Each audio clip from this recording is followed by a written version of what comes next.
Hello everybody, welcome to my YouTube channel. SC 2078 को परीक्षामा pass भएर बस्नुभएको सम्पूर्ण भाइ बहिनीहरूलाई यस भिडियोमा म स्वागत गर्न चाहन्छु। आजको यस भिडियोमा म तपाईहरुलाई प्लस 2 साइन्सको वास्तविक कुरा के हो त्यसको बारेमा भन्न गइरहेको छु। साइन्स कतिको गाह्रो छ, साइन्स पढिसकेपछि के स्कोपहरु छन्, यसको डिफिकल्ट लेभलहरु के छन्, के कन्टेन्ट पढ्नुपर्छ र फेसबुकहरुतिर देख्नु भएको होला आफ्नो सिनियर दाजु दिदीहरुले के भन्नुहुन्छ भन्दाखेरि साइन्स नपढ्नु, साइन्स पढेपछि जिन्दगी बर्बाद हुन्छ। यस्तो रिलेटेड कुराहरु भन्दाखेरि आफू पनि साइन्स पढ्ने विद्यार्थी पनि डिमोटिभेट भइरहेका छन्। र यस्तो सिनेरियोमा चाहिँ अब हामीले के गर्नुपर्छ, साइन्स मेरो लागि हो कि होइन, म साइन्स पढ्न काबिल छु कि छैन, म साइन्स पढ्ने लायकको छु कि छैन भनेर चाहिँ आफूले आफै एनालाइज गर्न सक्नुहुनेछ। त्यसैले अब साइन्स लिएर आफ्नो प्लस 2 को 2 वर्ष र त्यसपछाडिको ब्याचलरहरुतिर पनि गर्न साइन्स पढ्न खोज्नु भयो भने आफूलाई मन लागेको छैन भने बाध्यताले साइन्स लिएर साइन्स पढ्नु भएको छ भने त्यो समय खेर फाल्नु भन्दा बरु यो 5-10 मिनेट चाहिँ तपाईहरु यो फुल भिडियो हेर्नुहोस् र फुल भिडियो हेरिसकेपछि आफ्नो प्यारेन्ट्ससँग बसेर हेर्दा पनि हुन्छ।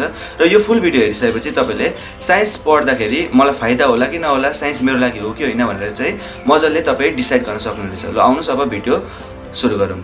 ल अब तपाईहरु सुरुमा कन्टेन्टको बारेमा बुझ्नुस्। कन्टेन्ट के भन्न खोजेको भन्दाखेरि तपाईले क्लास 10 मा जुन 8वटा किताबको कोर्स पढ्नु भएको हुन्छ नि, तपाईले यहाँदेखि एउटा हाई जम्प हान्नु भयो भने मात्रै तपाई 11-12 को कोर्समा पुग्न सक्नुहुन्छ। मतलब 11-12 को कोर्स र क्लास 10 को कोर्समा एउटा ह्युज डिफरेन्स छ क्या। यो चाहिँ तपाईले साइन्स लिनुभयो भने पछि गएर बुझ्नुहुन्छ। अब तपाईले क्लास 10 मा पढ्नुभयो, 8वटा विषय पढ्नुभयो, त्यो 8वटा विषयमा जति तपाईले ज्ञान लिनुभयो नि 11-12 मा आएर तपाईले फिजिक्स बुकमै त्यति लिनुपर्छ भनेपछि अब फिजिक्स छोडेर पनि अरु विभिन्न विषयहरु छन्। त्यसैले 10 को पढाइसँग म यति नै पढेर चाहिँ 11-12 पास गर्छु भन्ने सोच्नु भएको छ भने चाहिँ यो एकदमै गलत कुरा हो। एउटा मेन प्रब्लम चाहिँ के हुन्छ भन्दाखेरि यो प्रब्लम चाहिँ मेरो ब्याच भन्दा अगाडिको ब्याचको सिनियरहरुलाई पनि भएको थियो, हाम्रो ब्याचको साथीहरुलाई पनि भएको थियो र तपाईहरुलाई पनि यो प्रब्लम चाहिँ आउन सक्छ, आउँछ नै। र यो प्रब्लम चाहिँ के हो भन्दाखेरि तपाईले अब जस्तै फिजिक्स पढ्नु छ, केमिस्ट्री पढ्नु छ, म्याथको प्र्याक्टिसहरु गर्नु छ, यस्तो पढ्दाखेरि चाहिँ के हुन्छ भन्दाखेरि फिजिक्सको एउटा लेसन पढ्नु भयो भने त्यो 1 दिन 2 दिन 3 दिनसम्म तपाईको दिमागमा रहन्छ, तर अर्को चोटी गएर अर्को दिन गएर चाहिँ त्यो सबै कुरा तपाईको दिमागदेखि हट्छ। यो प्रब्लम चाहिँ सबैलाई पनि यस्तै हुन्छ क्या। अब यसलाई चाहिँ विभिन्न प्रोसेसहरुबाट चाहिँ ट्याकल गर्नुपर्ने हुन्छ र यस्तै यही अब पढेको कुरा दिमागमा रहदैन अनि स्टुडेन्टहरु चाहिँ फ्रस्ट्रेटेड हुन्छ। फ्रस्ट्रेटेड हुने क्रममा चाहिँ के हुन्छ भन्दाखेरि फेसबुकतिर आउँछन्, फेसबुकमा आएर कमेन्टमा के लेख्छन् भन्दाखेरि साइन्स नलिनु, साइन्स नपढ्नु, साइन्स लिएर जिन्दगी बर्बाद हुन्छन्। यस्तो सिचुएसनमा नि उनीहरुले यस्तो भनेका हुन्छन्।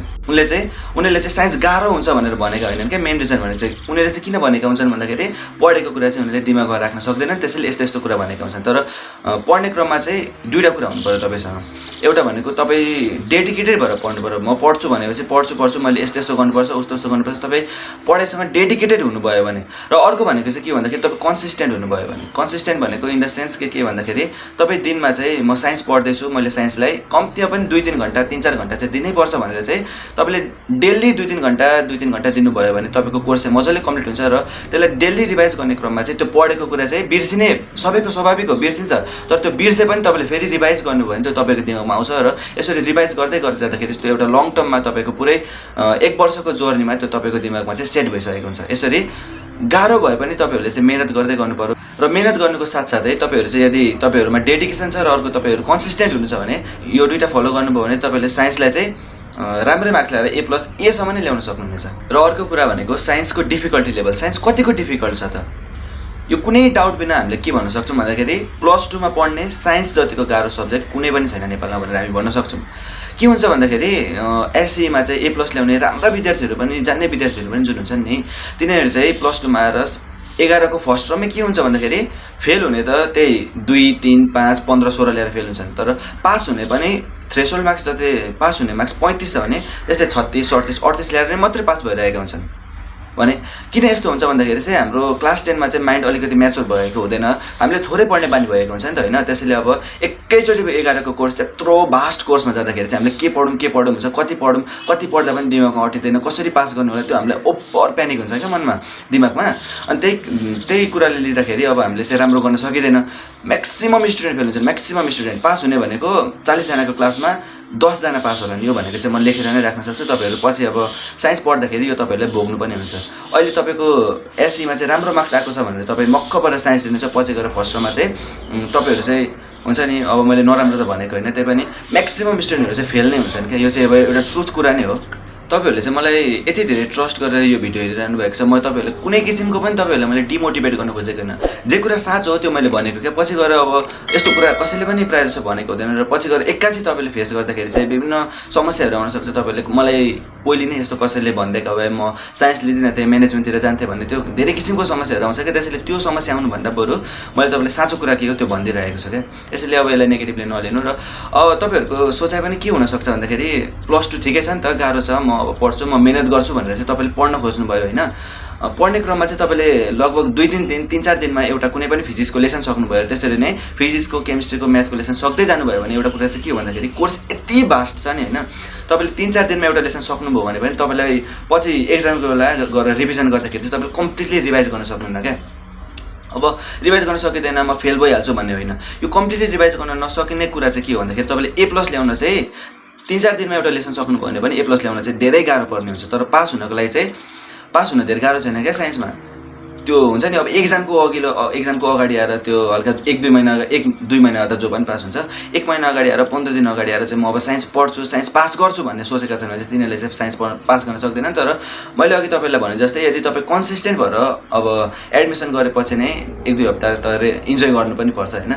1-2 हप्ता पछाडि चाहिँ तपाईले दिनमा लगातार तपाईले 2 घण्टा, कम्तीमा पनि 2 घण्टा 3 घण्टा चाहिँ पढ्दै जानुभयो भने दिनमा तपाईले एज अ रुटिनै बनाउनु भयो भने तपाईले पछि गएर एक्जामको अगाडि 1-2 महिना अगाडि प्यानिक भएर चाहिँ बस्नुपर्ने हुँदैन। तपाईले चाहिँ त्यहाँनेरि चाहिँ गएर A+ नभए पनि A चाहिँ मजाले सेक्युर गर्न सक्नुहुन्छ। तर दिनमा तपाईहरुले चाहिँ कन्सिस्टेन्ट भएर चाहिँ हल्का पढ्दै जानुपर्ने हुन्छ। हामीले चाहिँ अब साइन्स कतिको डिफिकल्ट छ, हामीले साइन्सको कन्टेन्ट के पढ्नुपर्छ, यो मेन साइन्सदेखि डर लाग्ने कुराहरू डिस्कस गरिसकेपछि अब हामी डिस्कस गरौँ स्कोपको बारेमा। साइन्स पढिसकेपछि कतिको स्कोप छ त फ्युचरमा। साइन्स पढेपछि मेन कुरा भनेको त धेरै स्कोप छ। हामीले चाहिँ धेरै फिल्डमा जान सक्छौँ, धेरै जागिरहरू पाउन सक्छौँ। जस्तै अब तपाईले गुगलमा गएर top highest paying job in the world भनेर टाइप गर्नुभयो भने पनि त्यहाँनिरको टप जागिर भनेको चाहिँ साइन्स के हुन्छ भने चाहिँ साइन्सको स्कोप चाहिँ धेरै छ। र अनि अर्को कुरा चाहिँ के हो भन्दाखेरि यदि तपाईले साइन्स पढ्नु भएको छ 11-12मा अथवा ब्याचलरमा र तपाईको राम्रो मार्क्स आएको छ भने पछि जब रिक्वेट गर्ने मान्छेले चाहिँ के सोच्छ भन्दाखेरि ए यो विद्यार्थीले त साइन्स लिएको रहेछ, साइन्सले पनि उसको मार्क्स चाहिँ राम्रो रहेछ भनेपछि ऊ एकदम हार्डवर्किङ मान्छे रहेछ। हार्डवर्किङ मान्छेको साथसाथ चाहिँ इन्टेलिजेन्ट मान्छे पनि छ भनेर चाहिँ त्यो जबमा राख्ने मान्छेहरूले चाहिँ जब रिक्रुटरहरूले चाहिँ त्यो बुझ्छ क्या। यो बुझिसकेपछि के हुन्छ भन्दाखेरि तपाईँको बारेमा चाहिँ एउटा पोजिटिभ इम्प्रेसन जान्छ क्या उनीहरूको दिमागमा। अब यो विद्यार्थी त मेहनती रहेछ, यो मान्छे त मेहनती रहेछ, यसलाई चाहिँ हामी आफ्नो जागिरमा राखौँ भनेर चाहिँ यसरी जब पाउने पोसिबिलिटी पनि साइन्स पढेपछि धेरै नै हुन्छ क्या। भने चाहिँ स्कोप चाहिँ धेरै छ साइन्स पढेपछि, यसको बारेमा चाहिँ नडराउँदा हुन्छ। तपाईहरुले अब साइन्स कतिको डिफिकल्ट छ बुझ्नुभयो, साइन्समा के पढ्नुपर्छ त्यो पनि बुझ्नुभयो, साइन्स पढिसकेपछि यसको स्कोप के छ यो पनि बुझ्नुभयो भने अब तपाईले मेन इम्पोर्टेन्ट बुझ्नुपर्ने कुरा भनेको के हो भन्दाखेरि के म साइन्स लिम कि नलिम। यो कुरा बुझ्नको लागि अब तपाईहरुले एउटा कुरा त के मेन इम्पोर्टेन्ट कुरा के भन्दाखेरि तपाईको अब एससीमा राम्रो ग्रेड आएको छ भन्दैमा तपाईले साइन्स लिने हैन। किन भन्दाखेरि A+ ल्याउने विद्यार्थीहरू पनि पछि गएर 11-12मा चाहिँ फेल हुन्छन्, यो कुरा फिक्स हो क्या। त्यसैले तपाईँ ग्रेडको आधारमा चाहिँ नलिनु होला। अब ग्रेड राम्रो आएको छ भने नलिने, नराम्रो आएको छ भने पनि नलिने होइन क्या। अब ग्रेड नराम्रो आएको छ भने पनि यदि तपाईहरुसँग इन्ट्रेस्ट छ, साइन्स पढ्ने इन्ट्रेस्ट छ भने तपाईहरुले चाहिँ साइन्स लिँदा हुन्छ। किन भन्दाखेरि मेरो एउटा साथी थियो क्या, अब उसले चाहिँ के गर्यो भन्दाखेरि क्लास 10मा चाहिँ उसको राम्रो मार्क्स आएको थिएन।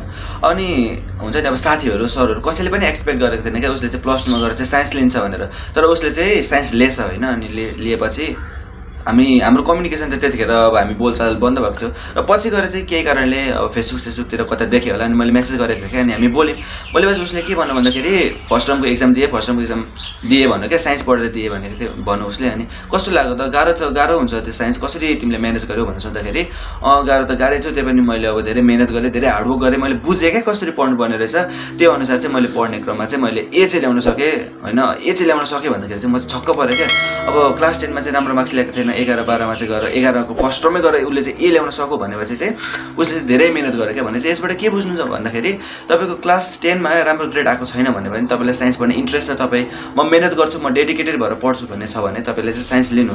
अब इन्ट्रेस्टको कुरा गर्नु पर्दाखेरि चाहिँ यदि हुन्छ नि अब तपाईँलाई साइन्स फिक्सनल मुभीहरू, नोभलहरू जस्तै अब हुन्छ नि इन्टरस्टेलर भयो होइन, अनि प्रिडेस्टिनेसन भयो, यस्तो अब टाइम ट्राभलको मुभीहरू भयो हुन्छ नि। अब जस्तै मार्बलकै मुभीहरूमा पनि धेरै साइन्स रिलेटेड कन्सेप्टहरू हालेको हुन्छ। अब जस्तै इलोन मस्कको टेस्ला कम्पनीको बारेमा तपाईँहरूलाई धेरै इन्ट्रेस्ट छ भने, यस्तो इन्ट्रेस्ट छ भने तपाईँ आफू म डेडिकेटेड भएर म कन्सिस्टेन्ट भएर पढ्न सक्छु भने तपाईँमा आफू यदि सेल्फ कन्फिडेन्स छ भने तपाईँले चाहिँ साइन्स अवश्य पनि लिनु होला। साइन्स लिनु भएन भने तपाईँले रिग्रेट गर्नुहुनेछ क्या पछि। किन भन्दाखेरि अब मलाई त यसमा इन्ट्रेस्ट थियो, म यस्तो गर्न सक्थेँ भने चाहिँ पछि हेर्दाखेरि चाहिँ थुक्क मैले साइन्स लिएको भए पनि हुन्थ्यो जस्तो हुन्छ क्या। मेरो फेभरेट हिरो क्रिस्टियन बेलको मैले एउटा रिसेन्टली एउटा मुभी हेरेको थिएँ फोर्ड भर्सेस फरारी र त्यहाँनिर चाहिँ एउटा डायलग हुन्छ क्या it's truly a lucky man who knows what he want to do in the world because that man will never work a day in his life भनेर भनेको थियो यो चाहिँ एकदमै मोटिभेसनल लाइन हो क्या किन भन्दाखेरि यदि तपाईँहरूलाई चाहिँ साइन्समा धेरै इन्ट्रेस्ट छ र पछि गएर चाहिँ साइन्स रिलेटेड इन्जिनियरिङको जब कुनै एउटा मेडिकलको जब भयो अथवा कुनै एरोनेटिकको जब भयो यस्तो विभिन्न जबहरू चाहिँ गर्छु भने चाहिँ तपाईँले निर्णय गर्नुभएको छ भने यो तपाईँलाई 11-12को यो साइन्सको हल्का स्ट्रगलिङ फेज भनेको चाहिँ केही जस्तो पनि लाग्दैन क्या तपाईँलाई एक दिन पनि म दुःख गरेर पढ्दैछु जस्तो पनि लाग्दैन क्या तपाईँहरू चाहिँ हरेक दिन इन्जोय गर्नुहुनेछ किन भन्दाखेरि तपाईँको एउटा लङ टर्म गोल हुन्छ र त्यो लङ टर्म गोलसम्म जानको लागि चाहिँ यस्तो साना साना डिफिकल्टहरू चाहिँ तपाईँलाई चाहिँ वास्तै हुँदैन क्या त्यसैले यदि तपाईँहरूसँग इन्ट्रेस्ट छ र तपाईँहरू फिक्स हुनुहुन्छ पछि गएर चाहिँ म एउटा सर्टेन साइन्स रिलेटेड जबमै काम गर्छु भने फिक्स छ भने चाहिँ तपाईँहरूले साइन्स लिनुहुन्छ साइन्स लिनुपर्ने हुन्छ नभए साइन्स नलिँदा हुन्छ यो अहिले नै मैले भनेको छु तपाईँहरू धेरै रुनुहुन्छ यस्तो तपाईँहरूसँग इन्ट्रेस्ट छैन तपाईँहरूको कुनै एम छैन साइन्स रिलेटेड भने र तपाईँले जबरजस्ती अरूले भनेको भरमा साइन्स लिनुभएको छ भने तपाईँलाई एकदम रिग्रेट हुन्छ क्या त्यसैले अहिले नै भन्दैछु नलिनु होला साइन्स यस्तो छ भने चाहिँ र अब म तपाईँहरूलाई चाहिँ आफ्नो अनेस्ट ओपिनियनहरू चाहिँ दिन गइरहेको छु मेन इम्पोर्टेन्ट कुरा के हो भन्दाखेरि तपाईँहरू चाहिँ कन्सिस्टेन्ट हुनु पऱ्यो क्या कन्सिस्टेन्ट इन द सेन्स कि मैले अघि नै भनिसकेको छु दिनमा 2-3 घन्टा त अनिवार्य पढ्नुपर्छ क्या अनि मात्रै साइन्सलाई चाहिँ मजाले तपाईँले स्मुथली लान सक्नुहुन्छ क्या अनि पढ्ने क्रममा चाहिँ के गर्नु भन्दाखेरि जस्तै तपाईँले एउटा फिजिक्स बुक खोलेर पढ्न बस्नुभयो अरे भन्दाखेरि फिजिक्स एउटा लेसन छ रोटेसनल डाइनामिक्स पढ्ने क्रममा चाहिँ म चाहिँ के हुन्थ्यो भन्दाखेरि सरहरूमा भन्दाखेरि पनि आफ्नो अनलाइन पढ्ने मेटेरियलमा चाहिँ धेरै डिपेन्ड हुन्थ्यो क्या अनि म के गर्थेँ भन्दाखेरि युट्युब खोल्थेँ युट्युबमा चाहिँ सर्टेन सरहरू हुन्छ क्या सर्टेन टिचरहरू हुन्छ सर्टेन युट्युब च्यानलहरू हुन्छ जसबाट चाहिँ पढेको चाहिँ तपाईँहरूले चाहिँ धेरै मजाले कन्सेप्ट दिन सक्नुहुन्छ क्या त्यसैले मैले पनि के गर्थेँ भन्दाखेरि टक्क एउटा च्यानल खोलो होइन एउटा च्यानल खोलो त्यो च्यानलमा भएको चाहिँ कुनै पनि रिलेसन रिलेटेड सबै हुन्छ नि सबै थ्योरी पार्टहरू चाहिँ कम्प्लिट गर्न खोज्थेँ क्या म एकै दिनमा कम्प्लिट गर्थेँ भने त्यसको बारेमा नोट बनाउनु पर्ने छ भने नभए त्यही बुकमा यताउता लेख्थेँ यसरी गर्ने हुँदाखेरि चाहिँ पढ्न बस्दाखेरि चाहिँ एक दिनमा कम्तीमा पनि एउटा लेसन चाहिँ कम्प्लिट गरेर बस्नु होला किन भन्दाखेरि पछि गएर चाहिँ तपाईँले के सोच्नु होला भन्दाखेरि दिनमा एउटा लेसन पढ्यो भने त दाइ म त 2-3 महिनामै पनि पढिसकिहाल्छु नि सोच्नुभयो होला तर यस्तो हुँदैन क्या तपाईँले दिनमा एउटा लेसन सक्नुभयो भने पनि त्यो लेसनसँग रिलेटेड थ्योरी पढ्नु पऱ्यो न्युमेरिकल पढ्नु पऱ्यो गिभ रिजनहरू हुन्छ कन्सेप्चुअल क्वेसनहरू हुन्छ यो सबै पढ्दाखेरि चाहिँ थ्योरी तपाईँले एक दिनमा सके पनि त्यो लेसन कम्प्लिट सक्नको लागि चाहिँ तपाईँलाई 1 हप्ता चाहिन्छ र तपाईँले अब यो हुँदैन यस्तो चाहिँ पनि एउटा तपाईँले क्यालकुलेट गर्नुभयो भने दिनमा 50 एउटा एक वर्षमा 52 विक्स हुन्छ र 52 विक्समा तपाईँले 52वटा लेसन नै सक्नुभयो भने पनि तपाईँको कोर्स अझै पनि बाँकी रहन्छ क्या त्यति धेरै भास्ट छ 11 देखि इन्ट्रेस्ट बढ्दै जान्छ क्या फिजिक्समा 12मा गइसकेपछि फिजिक्स तपाईँको फेभरेट सब्जेक्ट हुन्छ यो तपाईँ 12मा गएर अहिले 11मा हेर्दै हुन्छ नि होइन 12मा गएर हेर्नु तपाईँको फिजिक्स फेभरेट सब्जेक्ट हुन्छ र त्यतिखेर तपाईँ आएर यहाँनिर मलाई भन्न सक्नुहुन्छ कमेन्टमा भन्न सक्नुहुन्छ हो दाइ यस्तो पो हुँदो रहेछ त भनेर तपाईँ यतिखेर मलाई भन्नुहुन्छ क्या सम्झिनु भयो भने त्यति धेरै इन्ट्रेस्टिङ हुन्छ फिजिक्स भनेको त्यसैले नडराउनु फिजिक्स पढ्दाखेरि फिजिक्स पढ्ने क्रममा प्यानिक नहुनु क्या एउटा भनेको डराउँछन् क्या अब हुन्छ नि फर्स्ट टर्ममा पनि अब फेल भइरहेको हुन्छन् सेकेन्ड टर्ममा पनि फेल थर्ड टर्ममा फेल साथीहरू फेल भइरहेको छन् कोर्स बढेको हुन्छ त्यस्तो क्रममा चाहिँ तपाईँहरू प्यानिक नहुनु तपाईँहरू चाहिँ अब हुन्छ नि पेसेन्स राखेर चाहिँ मैले अघि भने जस्तै अनुसार डेडिकेटेड भएर चाहिँ कन्सिस्टेन्टली दिनमा चाहिँ 2-3 घन्टा पढ्नु भने यो इनफ हुन्छ क्या जस्तै किसिमको परीक्षा पनि तपाईँहरू चाहिँ पास गर्न सक्नुहुन्छ र लगभग अब सबै कुरा हामीले चाहिँ डिस्कस गरिसक्यौँ र अब यो भिडियो चाहिँ तपाईँहरू आफ्नो प्यारेन्ट्ससँग बसेर हेर्नु र हुन्छ नि सबैसँग राखेर सबैले आफ्नो साथमा राखेर चाहिँ यो भिडियो हेर्नु र उहाँहरूलाई सोध्नु क्या के अब यो दाइले भनेको कुरा यस्तो यस्तो छ म साइन्स लिएर साइन्स लिम कि नलिम भनेर चाहिँ तपाईँहरूले त्यतिखेर डिसाइड गर्नु र अब हुन्छ नि प्यारेन्ट्सहरूले पनि यसको छोराले ल्यायो फलानाको छोराले ल्यायो यो छिमेकीको छोराले ल्यायो आफन्तको छोराले ल्यायो भनेर चाहिँ त्यस्तोले चाहिँ आफ्नो हुन्छ नि छोराछोरीलाई चाहिँ साइन्स लियो भने चाहिँ हुन्छ नि दबाब नदिनु क्या किन भन्दाखेरि यदि उनीहरूको इन्ट्रेस्ट नै छैन भने उनीहरू रुन्छन् क्या उनीहरू रिग्रेट गर्छन् साइन्स किन पढ्यो भनेर यदि उनीहरूको इन्ट्रेस्ट छ भने चाहिँ तपाईँहरूले चाहिँ उहाँ छोराछोरीलाई चाहिँ जसरी भए पनि साइन्स पढाउनुहोस् म चाहिँ यही भन्न चाहन्छु र यदि तपाईँलाई यो भिडियोबाट केही अलिकति पनि ज्ञान लिनुभयो भने अलिकति पनि मन पऱ्यो भने यो भिडियोलाई एउटा लाइक गरिदिनुहोस् र अझै धेरै मन पऱ्यो भने यो दाइको च्यानललाई सब्सक्राइब गरिदिनु होला आजको यो भिडियोको लागि यति नै अर्को भिडियोमा भेटौँला हस्त धन्यवाद